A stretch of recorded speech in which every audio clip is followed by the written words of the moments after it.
සුබ දවසක් යාළුවනේ. ඉතින් මම අදත් අලුත්ම වීඩියෝ එකක් අරගෙන එන්න තියෙනවා. ඩේවිඩ් පීරිස් මෝටර් කම්පැනි එකෙන් අපිට අලුතෙන්ම ඉන්ට්‍රොඩියුස් කරලා තියෙන ප්ලැටිනා 100 ES බයික් එක. ඉතින් මේක තමයි මේ බයික් එක ගැන ලංකාවේ කරන පළවෙනි රිවිව් එක. ඉතින් මේකේ මම සම්පූර්ණ මේකේ ප්‍රයිස් එක, එතකොට මේකේ තියෙන ෆීචර්ස් ටික ඔක්කොම මම බලාගෙන ඇවිල්ලා තියෙන්නේ. ඉතින් මම ෂෝරූම් එකට ගිහලා මේ බයික් එකේ විස්තර ටික පොඩ්ඩක් බලාගෙන ආවා. ඉතින් මේ බයික් එක ගන්න හිතනවා නම් කතා දෙකක් නෑ. මේ වීඩියෝ එකේ අන්තිම තපරේ වෙනකම්ම රැඳිලා ඉන්න. අපි යමු වීඩියෝ එකට. මම මුලින්ම Google කරගන්නම්. අපි බජාජ් වෙබ්සයිට් එකට ගිහින් බලමු මේකේ ප්‍රයිස් එක කොහොමද කියලා. බජාජ් ප්ලැටිනා ප්‍රයිසින් ශ්‍රී ලංකා කියලා ගමන් මුලින්ම එනවා ඩේවිඩ් පීරිස් මෝටර් කම්පැනි එකේ ඔෆිෂියල් වෙබ්සයිට් එක. ඉතින් මේකට ගියාම මුලින්ම තියෙන්නේ ප්ලැටිනා එක. ප්ලැටිනා එකේ ප්‍රයිස් එක දාලා තියෙනවා 6,39,950 කියලා. ඉතින් මේක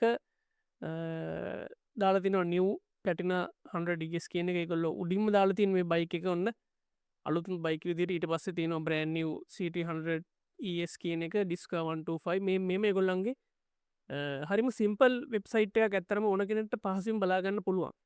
ඉතින් මේකේ මේ ප්ලැටිනා බයික් එකේ ඕගොල්ලෝ විස්තරය දන්නවා දැනටමත් ලොකු දෙයක් මේ නැහැ. මේකේ පරණ බයික් එකම තමයි මේකේ අලුතෙන් එල්ල තියෙනවා EFI කාබ් එකක්.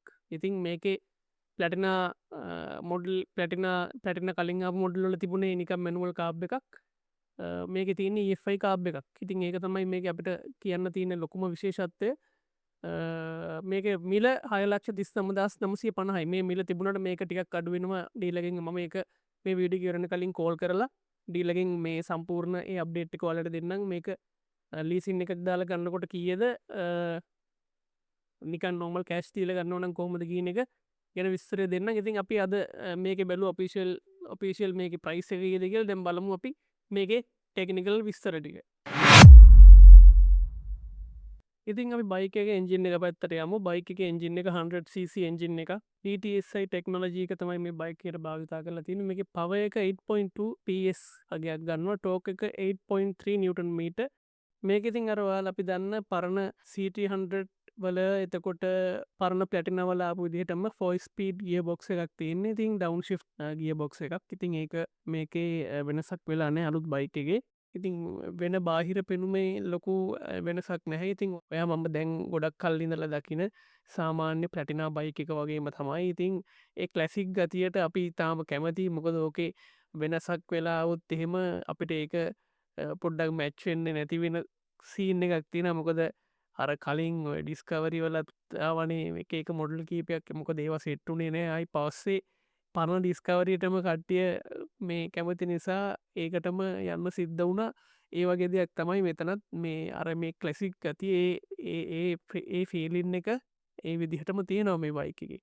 ඉතින් ඒ ගැන පොඩ්ඩක්වත් වොරි වෙන්න එපා. මේ මට නම් ඇත්තටම මේ බයික් එකේ වෙනසකට කියලා දැනුණ. ඉතින් අර 100cc බයික් එකක් මේ වගේ 6,39,950ක් වගේ ලොකු මුදලක් දීලා ගන්න එකේ ගැටලුව විතරයි මට තියෙන්නේ. මොකද බයික් එකේ එන්ජින් කැපැසිටි එක පොඩි. ඉතින් ශවි ශක්තිය පොඩ්ඩක් සාමාන්‍යයෙන් ඇවරේජ් මට්ටමක තියෙන්නේ. ඒ දේවලුත් එක්ක නමුත් බයික් එක ඇත්තටම ගොඩක් හොඳයි. දැක්කම ආස හිතෙනවා. මේ බයික් එකේ බර සාමාන්‍යයෙන් අපිට ඇඟට දැනෙන්නේ නැහැ. ඒ කියන්නේ මම දැන් CT100 බයික් එක පදින නිසා ඒ වගේ ඒ හා සමාන බරක් තමයි තියෙන්නේ මේ බයික් එකෙත්. එහෙම ලොකු බර වැඩි හෝ එහෙම දෙයක් මට දැනුනේ නැහැ. ඉතින් හොඳයි බයික් එක ඇත්තටම වරදක් නැහැ. පේනුමත් ලස්සනයි. ලස්සන කලර් එකක්. මම මේ බලන කලර් එක ගොඩක් ලස්සන කලර් එකක්. ඉතින් මේ බයික් එකේ බ්‍රේක් සිස්ටම් එක ගැන අපිට කතා කරන්නේ නැතුව ඉන්න බෑ. අනිවාර්යෙන්ම අපි ඒ ගැන කතා කරන්න ඕනේ. මේකේ ෆ්‍රන්ට් එකේ තියෙන්නේ මිලිමීටර් 130ක ඩ්‍රම් බ්‍රේක් එකක්. පසුපස තියෙන්නේ මිලිමීටර් 110ක ඩ්‍රම් බ්‍රේක් එකක්. ඉතින් මේකේ විශේෂම දේ තමයි කම්බයින් බ්‍රේක් සිස්ටම් එක. මේකෙදි වෙන්නේ ඔයා පිටිපස්සේ බ්‍රේක් එක ගහනකොට ඉස්සරහ බ්‍රේක් එකත් යම් කිසි ප්‍රමාණයක් අහු වෙනවා. එතකොට ඔයා ඉස්සරහ බ්‍රේක් කරනකොට පිටිපස්සේ බ්‍රේක් එක යම් කිසි ප්‍රමාණයක් හවු වෙනවා. ඉතින් ඒක ටිකක් පහසුවක් වෙන්නත් පුළුවන්. නමුත් පුද්ගලික මතේ මම ඒකට එච්චර කැමති නෑ. මොකද CT100 බයික් එකේ මගේ තියෙන එක්ස්පීරියන්ස් එකක් තමයි වතුර ගියාම බ්‍රේක් පෑඩ් අපි කම්පැනි ඒවා දැම්මත් මොනවා දැම්මත් වතුර ටිකක් ගියාම ඉස්සරහා බ්‍රේක් එක හිර වෙන්න ගන්නවා. ඒ හිර වුණොත් එහෙම අනිවාර්යෙන්ම හොම්බෙන් තමයි යන්න වෙන්නේ. ඉතින් ඒක පොඩ්ඩක් කල්පනාකාරී වෙන්න වෙනවා. මේකේ මේ CBS කම්බයින් බ්‍රේගින් සිිස්ටම් එක තියෙන නිසා එක ගැන පොඩ්ඩක් සැරකිලිමත් වෙන්න නමුත් මේකේ අපිට කියන්න නං ස්ලිප්පෙන්නේ නැහැ හොඳ කන්ෆටබල් මේ ෆේඩන්න ඇත්තිනවා බයික එකක්මට නවත්ත ගන්න පුළුවන් කියලා නමුත් ඒක එක්ස්පේරියන්ස ඉතින් මේක පැදලම තමයි බලන්න වෙන්න වැස්සක පොඩ්ඩක් බ්‍රේක්ගේ වෙනකොට ඒවගේ දේවල් එක්ස්පිරියන්ස් කරල බලන්නවෙයි මේක මොනවගේ තත්ත්වද තියන්න කියන එක ඉතින් බේක් සිිස්ටම් එක ගැනෝක තමයි කතාව එමං වාට කලින් කිව මේ ගාන පොඩි වෙනසක් වෙන්න පුළුවන් කියල ඉතින් මගේ ගැන කතා කලා ඩීල කෙනෙක්ට කෝල් කරලා ඉතින් එයා කිව්වේ මේ බයික එක මේ තියෙන ගානටම තමයි ගන්න වෙන්න ලිසින්න එකත් දැම්මත් කෑස්් තීලා මේ බයික ගත්තත් ගාන වෙනසක් වෙන්න නෑ ඉතිං 6:39යි 950ක් මුදලක් තමයි ඒකට යන්නේ ඉති මේ බයික ෆල් කන්සම්ෂන් එක ගෙන මට තාමවාට හරියට අයිඩියයක් දෙන්න බෑ මේක ඇවර